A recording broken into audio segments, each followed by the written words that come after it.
pull out, pull out. Doubt survival, doubt survival. Lose ground, lose ground. Hit the mark, hit the mark. Take off, take off.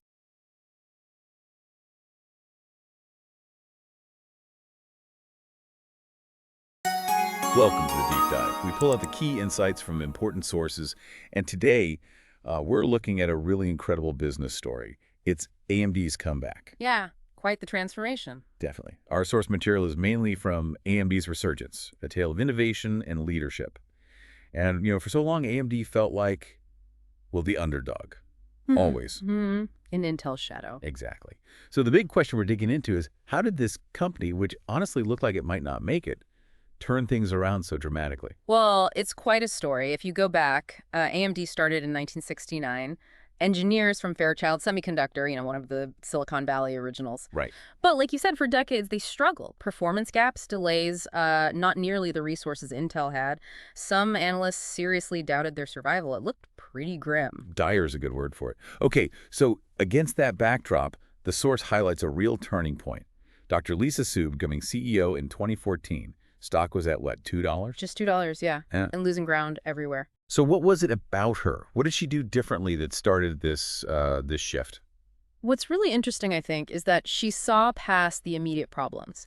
She believed in the core strengths, the engineers, the tech they did have, and, well, this kind of fighting spirit the source mentions. Okay. Her approach was focused.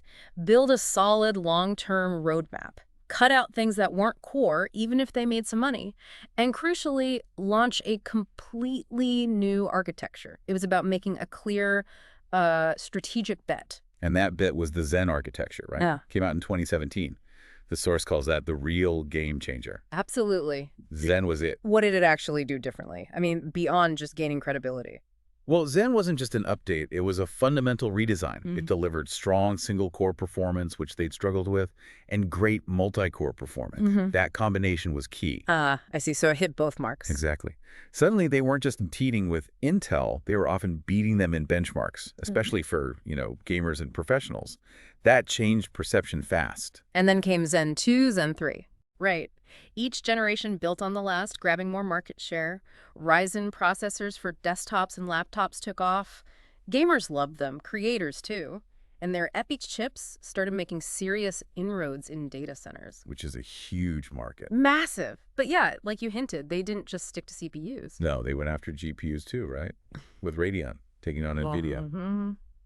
A big push there.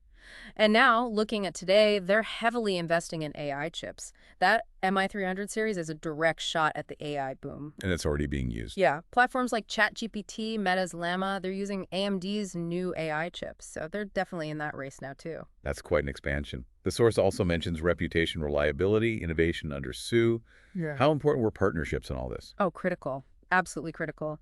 Landing deals with Microsoft for Xbox and Sony for PlayStation, for example, that wasn't just revenue. It proved they could deliver complex, high-performance chips reliably at scale. Builds confidence. Totally. And it's not just consumer stuff.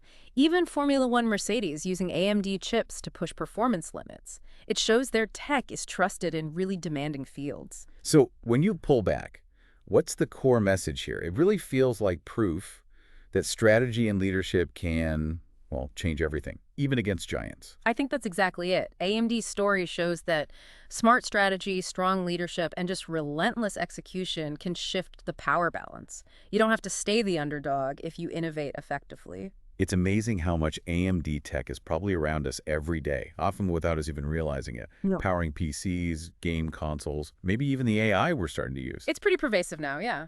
Quietly running behind the scenes. So a final thought maybe for you listening. Yeah, think about this. What does AMD's comeback tell us about facing huge challenges, that power of a clear vision, that perseverance? How could that kind of mindset change the game maybe in areas we haven't even thought of yet for future innovation?